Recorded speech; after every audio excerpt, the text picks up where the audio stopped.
Hi guys, welcome back to my channel from UK Ghost Explorers. My name's M and I'm a medium and clairvoyant, and today I'm going to discuss a particular haunting place I visited from my book, which is called Haunted Voices. It's called the Marble Hill House in Twickenham. Stay tuned.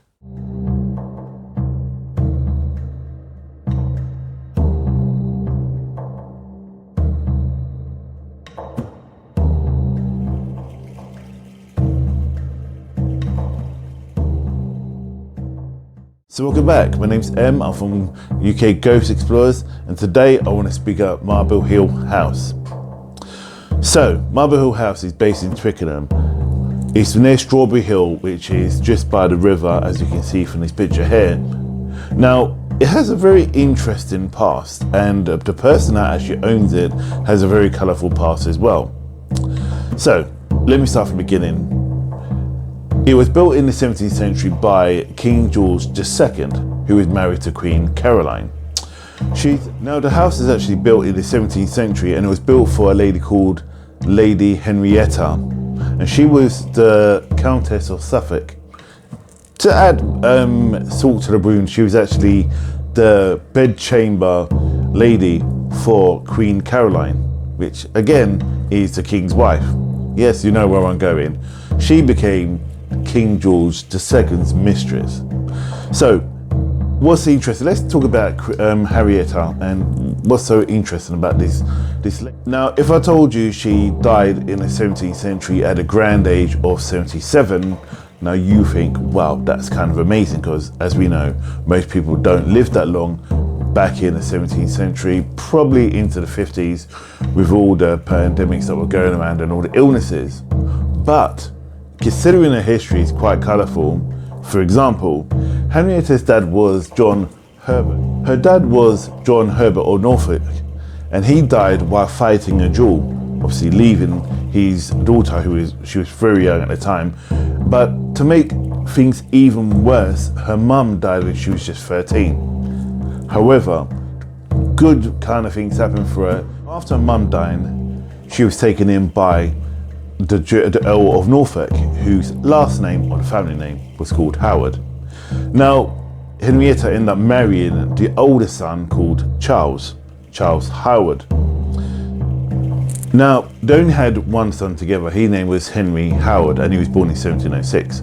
However, there was arguments happening when the throne of the UK was passed to the House of Hanover, and King George I was arguing with his son George II, who obviously Henrietta was having liaisons with.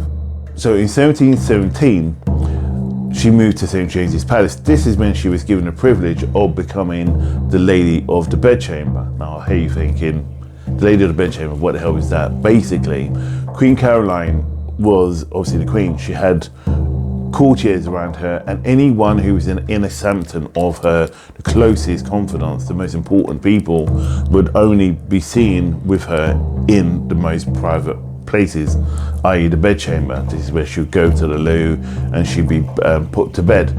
That was the most trusted person that could be around her.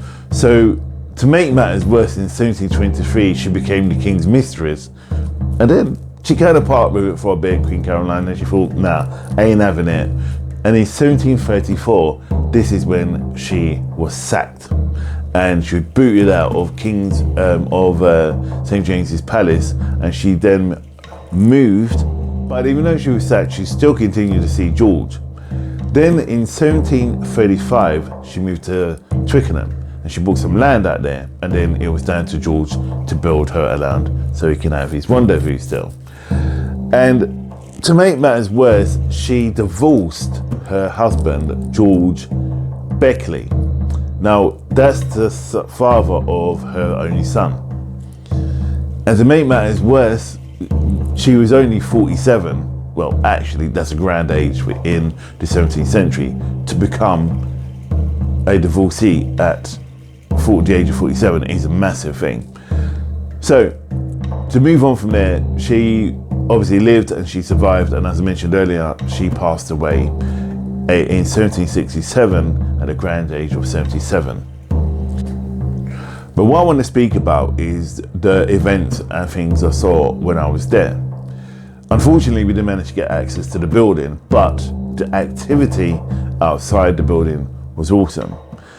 You've got the main house, as you can see, Marble Hill House. Then you've got a little mound, which in an essence is like a storeroom, is where they used to store the cheeses, the wines. And it was like, because it was encased, it was always kind of cold inside, so it was kind of like an outer, it was like a fridge basically. So anyway, as I walked around and I was doing my walkthrough, I came around the rear of the property. So as you can see, this picture now is the front.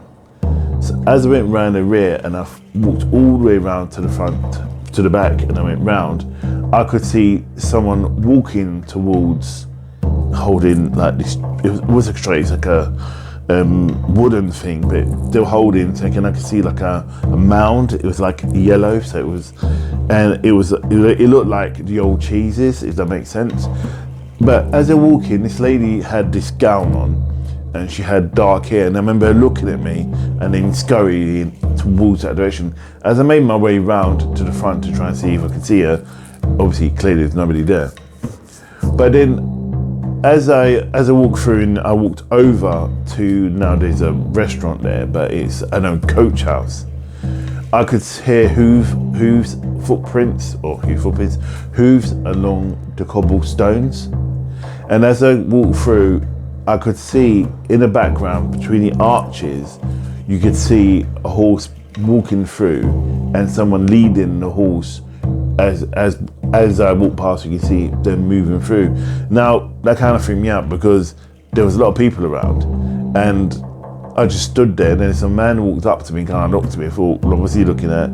And then I just said to him, like, isn't that amazing how the building was? But I could see something obviously he couldn't see.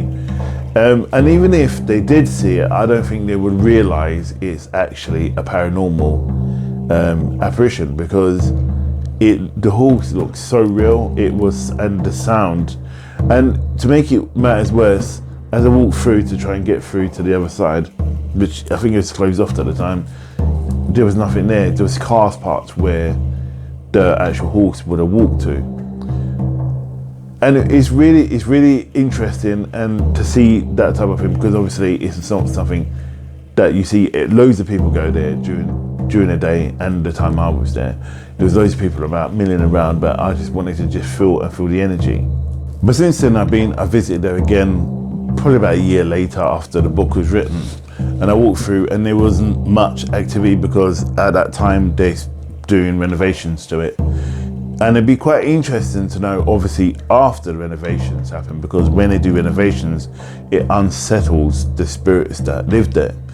So it'd be quite interesting to find out if anything, or has there been any activities. And I would like to eventually obviously speak to people that live or work there, or anyone who lives locally, because I used to live across the road, if there's been any weird things going on. I remember speaking to some lady who was in the canteen, which is not far from where it was a part of that coach house, as I mentioned, and she said one night she could see like an outline outside the doorway, but then she looked, and then she just looked at it, but she couldn't make out what it was. It was like a man shape, but as she turned around and she looked again, it wasn't there. But she said you could see either way if the person would have passed, but she couldn't. She heard nothing, she couldn't see anything, she didn't think nothing of it.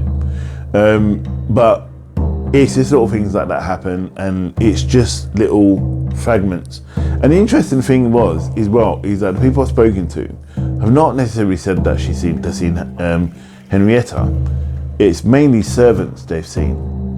Now, the interesting thing was the ground surrounding the house back in the day would have been kind of like bogland.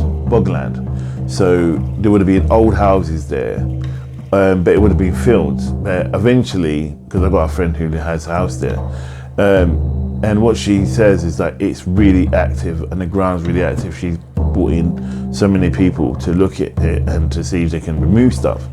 And I just said that it's the ground, it's the soil. I believe like there must have been some kind of, I don't know if you can say graveyard, but there was something, there's been lots of death on that actual site. Not on the site where the house is, it's outside the park. So, and mainly around the park, it has this very eerie feeling as you walk through and you walk past there, especially at night. And as I used to come back from work and I would get off the bus, or if I'm driving, I would always park up, and it's almost like you felt that there was somebody behind you as you walk down. Now it could be one or two things, it could be my guides, which normally I kind of know who it is, but it's just a normal road, and it's such a wealthy road, but it's so active, and it's mainly, I think, people looking. So even when I used to live in that house, there was always the light on, but there was always, you can feel like someone's just about to walk in. And some of my friends who would visit would say like, it's really eerie, even though the house was really quite big. And remember, this was probably about 10 feet or a bit further away from the outside of the actual property of the house, which is the gardens. But as you go around the back of the gardens and you go towards the river, because it's offset from the river, you could see the energy shifts, but it's hard to try and work out the energy when you're there. So what I did, I went in my browser and I was just asking questions. For example, I was asking, is this place haunted? And they're saying yes. Is it positive energy? And they said yes. Are you of nobility? And they said no. So then they said, obviously, which confirmed my other aspirations, which was more of someone who probably would have been like a housemaid or some kind of maids or somebody like that. And also people that would have looked after Henrietta while she lived there. So in essence, it's something I would like to look into, obviously, when lockdown lifts and when, you know, they finish the renovations. It's been going on for about a year now, but I'm looking to go back there just to go there as a visitor to see what I can pick up. It's in a book. If you're interested, check it out. It's called Haunted Voices, and I'll see you on the next video.